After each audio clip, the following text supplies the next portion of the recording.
Muito bom dia, meu amigo. Seja bem-vindo a mais uma manhã. Vamos começar esse dia com as palavras de Deus ao jovem Josué. Não te mandei eu, seja forte e corajoso. É o que nós precisamos ser nesse dia, forte e corajosos, andando na companhia do Senhor, abrindo o nosso coração. Tenha certeza que nós viveremos uma vida feliz. Este era o sonho de Deus para o seu povo e esse é o desejo de Deus para mim e para você nesse dia e na nossa trajetória.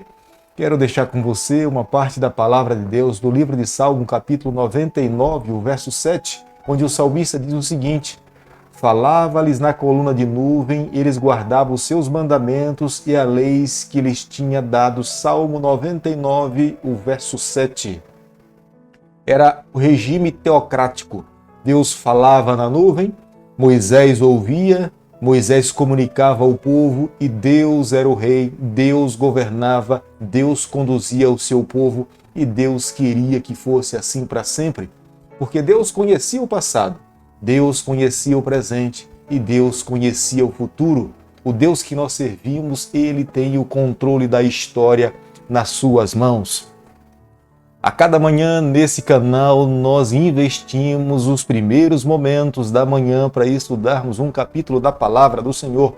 Tenho certeza que algumas pessoas também o fazem no decorrer do dia e a mão do Eterno também está sobre a tua vida. Mas convido você pela manhã, é porque logo pela manhã nossa mente precisa ser impressionada com a palavra do Senhor.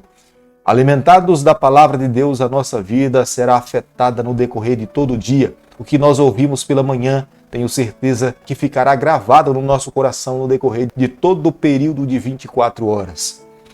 Nesse momento, então, convido você a ter nas mãos a palavra de Deus no livro de 1 Samuel, capítulo 9, o verso 1. Havia um homem de Benjamim, cujo nome era Quis, filho de Abiel, filho de Zeró, filho de Becorate, filho de Afias, benjamita, homem de bens. Como seria fantástico se nós pudéssemos seguir restritamente todos os conselhos de Deus para a nossa vida. Mas em nossas mãos nós temos o direito de fazermos as nossas escolhas. Deus nos deu e nos criou com esse direito de tomarmos as nossas decisões. Foi dessa forma que a nação de Israel pensava que estava fazendo o melhor para si, mas ao escolher um rei, eles estavam seguindo por um caminho que lhe trariam sérias consequências. O próprio Deus já tinha os advertido que eles deveriam permanecer no regime teocrático. Deus falava, eles ouviam, Deus lutaria as suas batalhas e eles teriam uma vida muito mais feliz.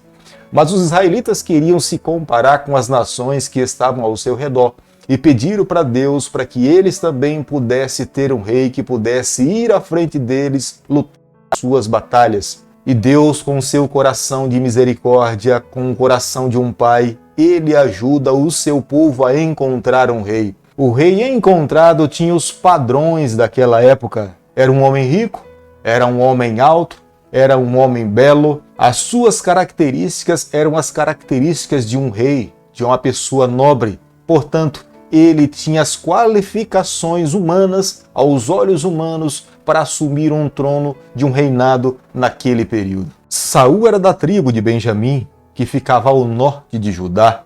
Eram soldados valorosos, guerreiros, lutavam e defenderam o povo de Deus por diversas vezes. As características de Saul eram compatíveis para um rei daquele período.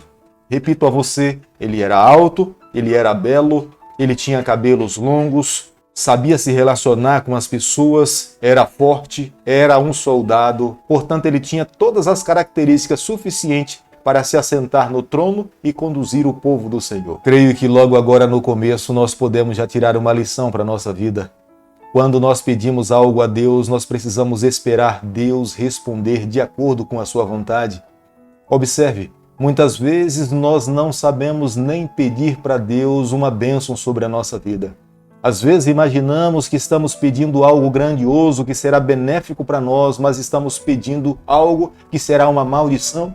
Dá para você entender porque Deus muitas vezes não responde às nossas orações de acordo com o que nós temos pedido, porque muitas vezes nós temos pedido maldição sobre a nossa vida, acreditando que estamos pedindo bênção.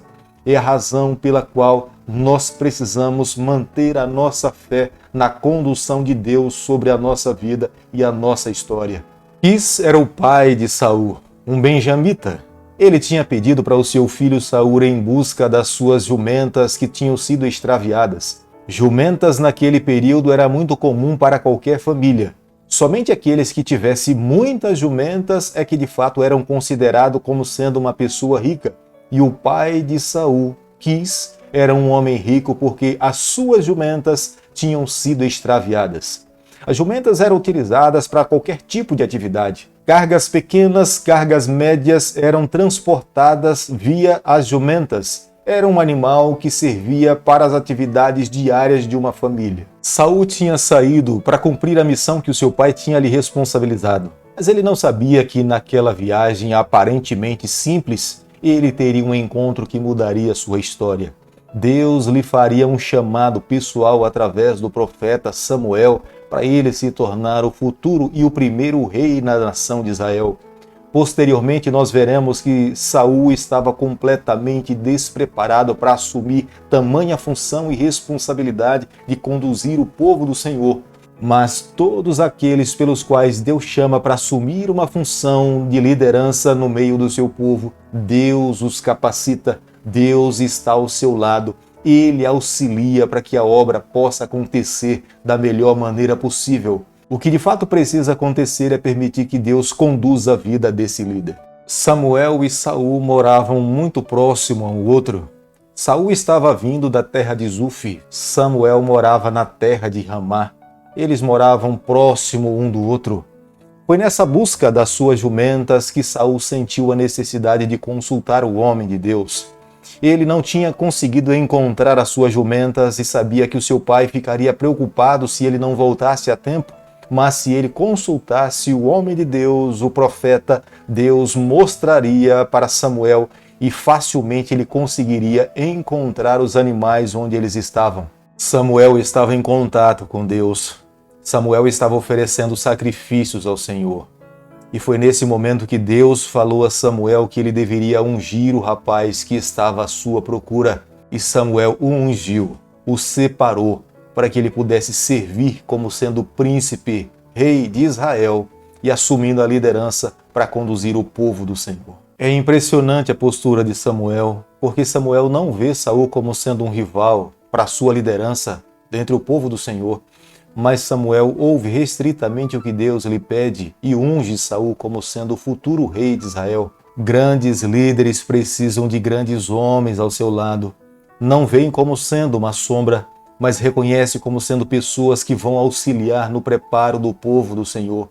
Samuel sabia perfeitamente que a nação de Israel, o povo que estava ali, não era sua propriedade, pertencia a Deus. Ele era apenas um mordomo. Nas suas mãos estava a responsabilidade de orientar e conduzir e falar para o povo que Deus lhe colocava nos seus lábios.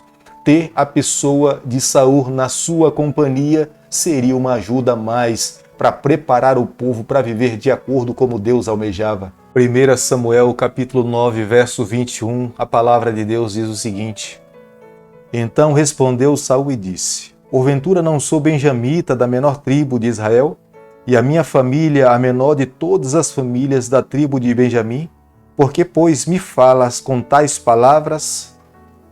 Nós não podemos nos esquecer que a tribo de Benjamim, praticamente ela tinha sido eliminada quando o levita, que era da tribo de Benjamim, esquartejou a sua concubina e espalhou pelas 12 tribos de Israel.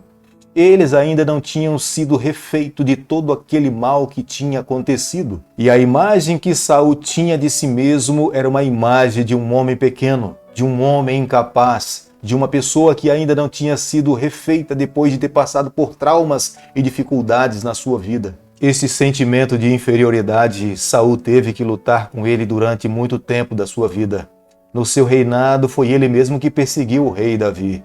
Quantas vezes ele se sentiu traído, quantas vezes ele se sentiu pequeno, quantas vezes ele se achou incapaz de lutar contra os seus adversários e pediu para que outras pessoas lutassem em seu nome. Na verdade, Saul alimentava no seu coração a arrogância, a vaidade, a presunção, a insegurança, o medo. e a tristeza. Tudo isso ele poderia ter vencido se ele tivesse se comprometido com Deus por completo. Se ele tivesse entregue o seu coração a Deus sem reservas, Deus teria lhe transformado em um novo homem. Este era o plano de Deus. Deus lhe tomaria nas suas mãos e uma nova criatura nasceria pelo poder de Deus. E Deus conduziria o seu povo através do rei Saul. Humildemente, Samuel sabia que estava diante do homem escolhido por Deus para conduzir o seu povo. Samuel deveria honrá-lo como Deus também o estava honrando. Samuel lhe coloca na melhor parte da sua casa. Foi levado para a cozinha. Samuel coloca diante de Saul a parte que era oferecida somente para os sacerdotes, que era a coxa. Saul estava diante de 30 anciãos, os líderes daquela época. Era uma forma de endossar a liderança de Saul. O lugar onde foi preparado para que Saul pudesse dormir foi no eirado, um lugar à parte, separado, exclusivo, onde ele teria silêncio, tranquilidade para poder refletir, descansar e assumir o compromisso pelo qual Deus estava lhe chamando. Ficava muito evidente para Saul que a mudança que ele sofreria na sua vida seria drástica. Ele sairia da casa do seu pai para conduzir o povo do Senhor. De uma vida pacata, cuidando dos afazeres do seu pai, ele agora teria que se comprometer para cuidar da nação do povo de Deus e da obra do Senhor. O desejo de Deus para a vida de Saul era o convite de Deus para toda a nação de Israel. Deus queria que Saul se colocasse nas mãos de Deus sem reservas. Deus queria usá-lo por completo.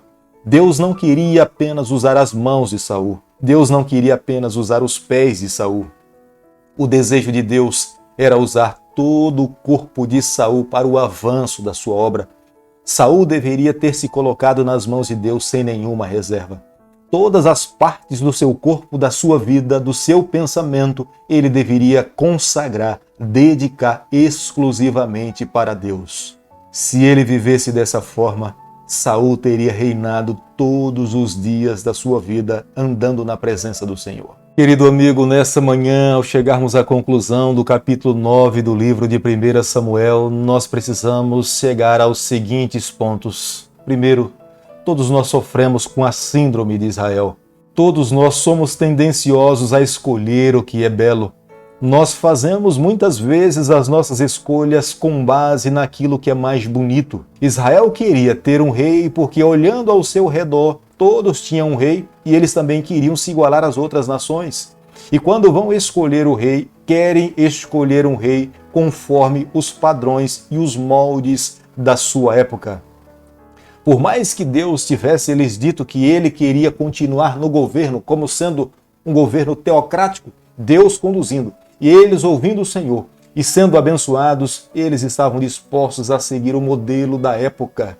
Veja que muitas vezes o nosso pedido para Deus, em vez de ser uma bênção para a nossa vida, é uma maldição. É por isso que a palavra de Deus nos fala que nós não sabemos nem orar. Por isso que eu quero convidar você nessa manhã. Vamos viver uma vida de dependência, de confiança no Senhor. Confie na mão do Eterno conduzindo a tua vida. Eu não sei qual é a circunstância que você está vivendo nesse momento. Não sei se é um momento difícil, não sei se é um momento de enfermidade, não sei se é um momento de separação, mas confie na mão do Eterno. Creia que Deus está conduzindo a tua vida. No momento certo Ele vai te erguer. No momento certo a sua bênção vai cair sobre a sua vida.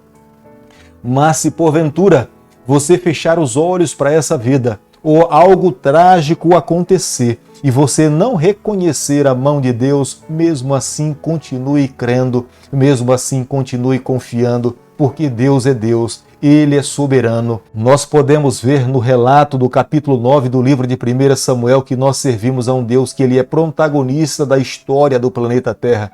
Ele conhece o presente, Ele conhece o passado e Ele escreve o futuro. Nas suas mãos está a história do planeta Terra. Nas suas mãos se encontram as nossas vidas. Nós precisamos a cada dia crer, confiar nele, nos colocarmos nas suas mãos e descansarmos nos braços do Pai. E tenha certeza, nós viveremos uma vida feliz. Querido Pai, nas tuas mãos nessa manhã nós nos colocamos.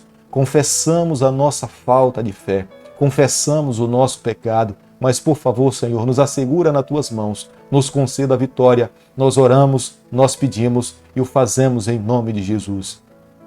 Que o Senhor te abençoe e te guarde, que Ele faça resplandecer o seu rosto sobre você, que Ele tenha misericórdia de você, que sobre você nessa manhã Ele levante o seu rosto e conceda a sua paz em nome de Jesus. Amém.